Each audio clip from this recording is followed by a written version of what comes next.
Ensuite, on va parler de la principale réactivité des alcanes, qui est du coup la réaction d'halogénation radicalaire, ou substitution radicalaire, ça dépend comment vous l'appelez.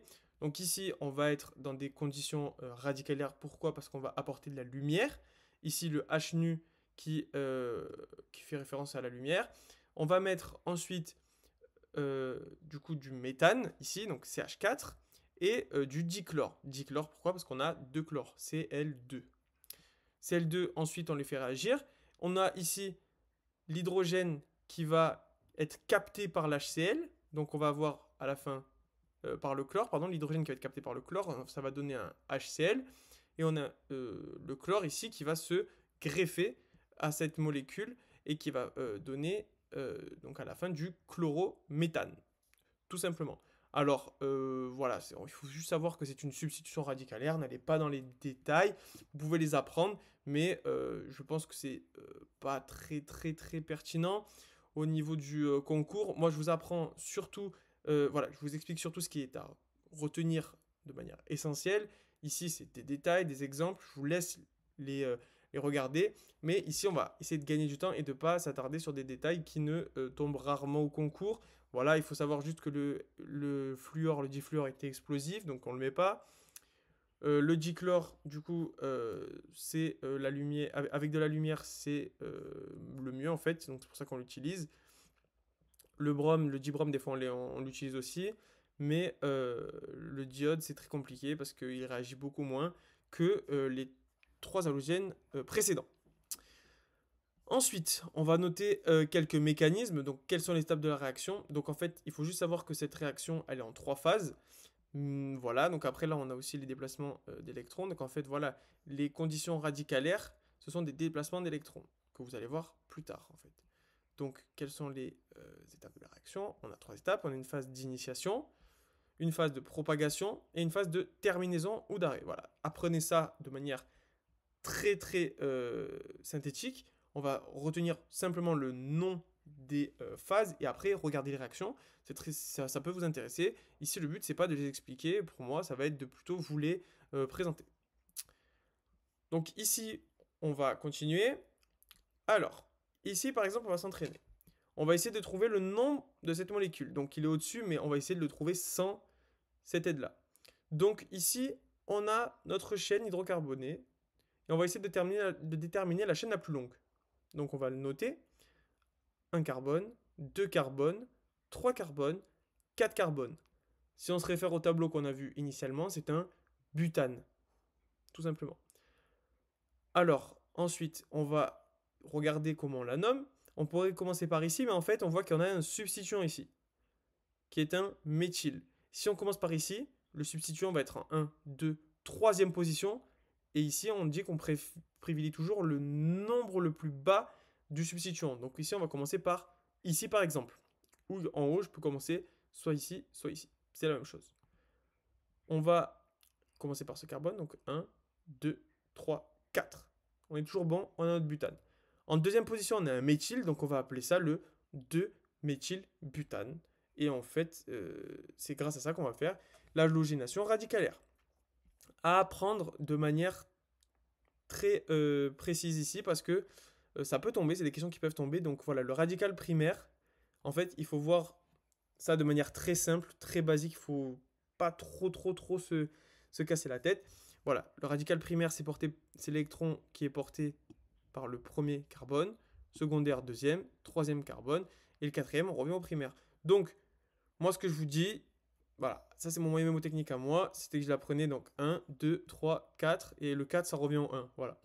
Donc vous l'apprenez comme vous voulez, ça c'est des intermédiaires qui sont pas très... qu'on voit rarement dans les années d'après, mais c'est quand même important de noter la stabilité. Et on vous dit que la stabilité du 3 est supérieure à celle du 2, ce qui est supérieur à celle du 1. Bon, ça encore, c'est du par cœur.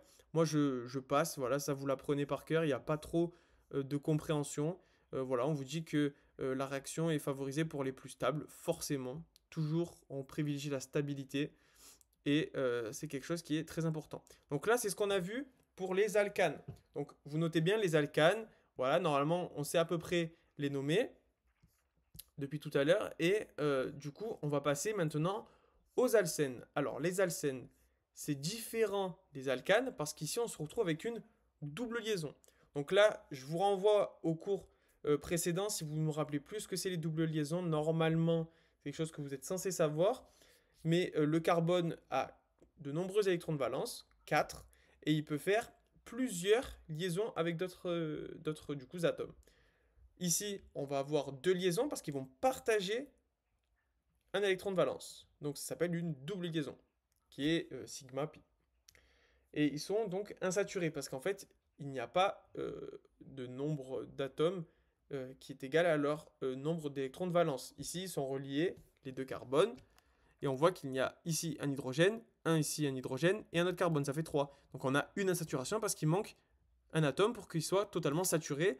C'était le cas pour les alcanes. Donc voilà. Donc on nous dit qu'il y a une double liaison. On a deux carbones d'hybridation sp2, ça c'est super important à apprendre. On a une formule brute qui est la suivante, CnH2n.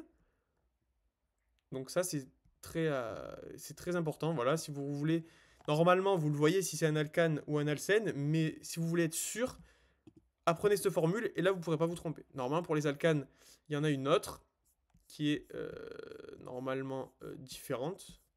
Pour les alcanes, c'est du coup voilà, c'est CnH2n plus 2. Voilà, là c'est différent pour les alcènes, mais voilà, si vous voulez être sûr dans tous les cas de vous apprendre, vous comptez votre nombre de carbone. Ici on en a 1, 2, donc ici n est égal 2, et on va compter nos nombres d'hydrogène. On en a 1, 2, 3, 4, 2 fois 2, 4, 4 hydrogènes, c'est bon. Donc on dit qu'ils peuvent être associés à d'autres fonctions, donc des dérivés éthyléniques, ça on en parlera plus tard, et ensuite on peut dire qu'ils ont une structure plane, donc 6 atomes qui sont dans le même plan. Et ici, on a une terminaison différente, parce que quand on était dans les alcanes tout à l'heure, on terminait par -ane. Ici, ça va être N, parce qu'on est dans les alcènes, tout simplement, c'est très naturel. Ensuite, ici, on va parler de cette molécule-là, donc la nomenclature. Par exemple, on voit qu'on a deux carbones, donc déjà, le préfixe, c'est -et. Et comme on est dans les alcènes, on ne va pas le nommer éthène, on va le nommer éthylène. Voilà, ça c'est une nomenclature qu'il faut apprendre, c'est comme ça. Ensuite, on a 1, 2, 3 atomes de carbone, donc on est en prop. Ensuite, on est dans un alcène, propène, tout simplement. Ou propylène, ça dépend de comment vous le notez, mais normalement, vous ne piégera pas dessus. Ensuite, ici, donc, on va nommer la molécule. Donc ici, on regarde la chaîne la plus longue, donc on le voit hein, très clairement, ici c'est la jaune. Voilà, même s'il n'y a pas les couleurs ici, là on est là pour vous aider, donc on vous a un petit peu mâché le travail. Mais s'il n'y a pas cette aide-là, normalement vous le voyez visuellement. Donc on va compter le nombre de carbone. 1, 2, 3, 4, 5, 6. Donc on sait déjà qu'on est dans un ex. Ex, c'est le préfixe. Ensuite, on va parler des substituants. Ici, on voit qu'ils sont en position 2 et 3.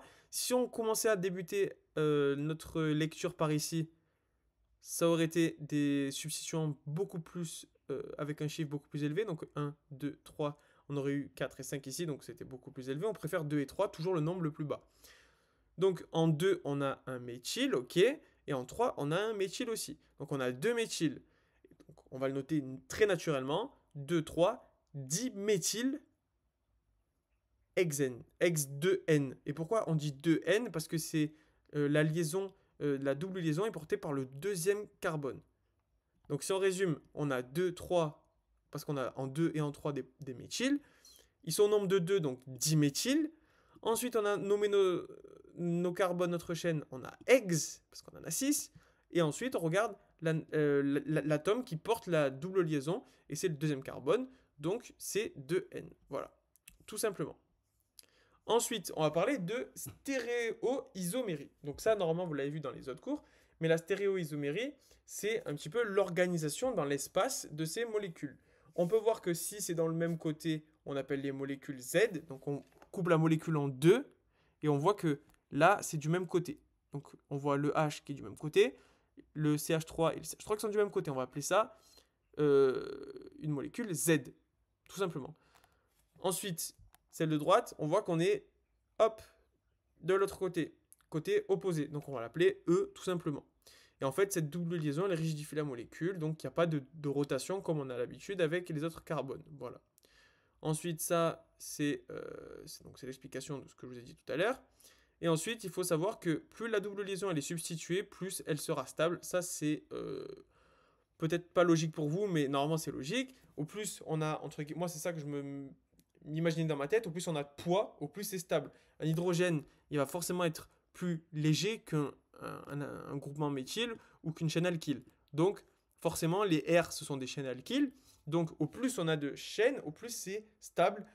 C'est comme si on avait des piliers et qu'on venait stabiliser notre molécule. Voilà, moi je le voyais à peu près comme ça. Et je pense que c'est comme ça qu'il faut le voir, c'est un peu plus facile.